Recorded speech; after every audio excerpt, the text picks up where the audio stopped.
Student Islamic organisation Telangana zone తరపు నుండి మేము ఈరోజు నీట్ లీక్ మీద ఇక్కడ ప్రొటెస్ట్ చేయడం జరుగుతుంది. 21, 2021, 24 మరియు 26లో మళ్ళీ ఈసారి పేపర్ లీక్ అయింది. 24లో లీక్ అయినప్పుడు కూడా మేము సుప్రీంకోర్టులో కేసు ఫైల్ చేసి చాలా స్ట్రాంగ్గా కండెమ్ చేసి అందులో గెలవడం జరిగింది. ఎంతో మంది స్టూడెంట్స్ని రీనీట్ పెట్టడం జరిగింది. ఈసారి కూడా మనం చూసినట్లయితే 22 లక్షల మంది స్టూడెంట్స్ ఎవరైతే నీట్ అప్లై చేశారో వాళ్ళందరి భవిష్యత్తుతో ఇది ఆటలాడబడుతుంది. వాళ్ళ ఫ్యూచర్ ఒక జోక్ లాగా అయిపోయింది.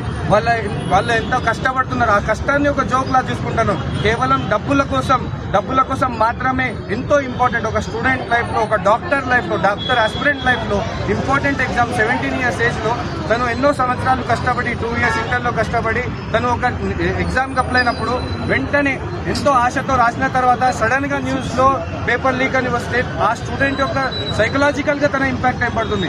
తన కంట్రీ మీద ఎలాంటి రెస్పెక్ట్ తనకు ఉంటుంది, తన కంట్రీ మీద, తన ఈ గవర్నమెంట్ సిస్టమ్ మీద ఎలాంటి రెస్పెక్ట్ ఉంటుంది. మనం చూసినట్లయితే ఏవైతే స్కామ్స్ అవుతున్నాయో, ఇవి ఏవైతే పేపర్ లీక్ అవుతున్నాయో వెంటనే దీన్ని ఖండించాలి. స్టూడెంట్ ఇస్లామిక్ ఆర్గనైజేషన్ తరపు నుండి, తెలంగాణ జోన్ తరపు నుండి మా డిమాండ్స్ ఏంటంటే ముందుగా ఎడ్యుకేషన్ మినిస్టర్ మీద తను వెంటనే రిజైన్ చేయాలి. ఎన్నోసార్లు పేపర్ లీక్ అయినా, ఎన్నో ఎడ్యుకేషన్ స్కామ్ జరుగుతున్నా ఎటువంటి యాక్షన్స్ లేదు, స్ట్రిక్ట్ గా ఎలాంటి దాని మీద తీసుకోవడం లేదు. రెండోది ఎన్టీఏని స్క్రాప్ చేయాలి. ఎవరైతే పేపర్ లీక్ చేశారో వాళ్ళని వెంటనే అరెస్ట్ చేయాలి, వాళ్ళ మీద వెంటనే యాక్షన్ చేయాలి.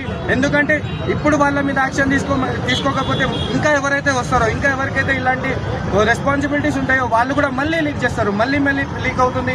మళ్ళీ స్టూడెంట్స్ లైఫ్తో వాళ్ళ భవిష్యత్తులో ఒక ఆటగా చూస్తారు, ఒక జోక్ లా అయిపోతుంది. సో వెంటనే ఎన్టీఏ మీద కూడా దాన్ని స్క్రాప్ చేయాలి, యాక్షన్ తీసుకోవాలి. ఇదే స్టూడెంట్ ఇస్లామిక్ ఆర్గనైజేషన్ తరఫు నుండి మా యొక్క డిమాండ్స్. Thank you.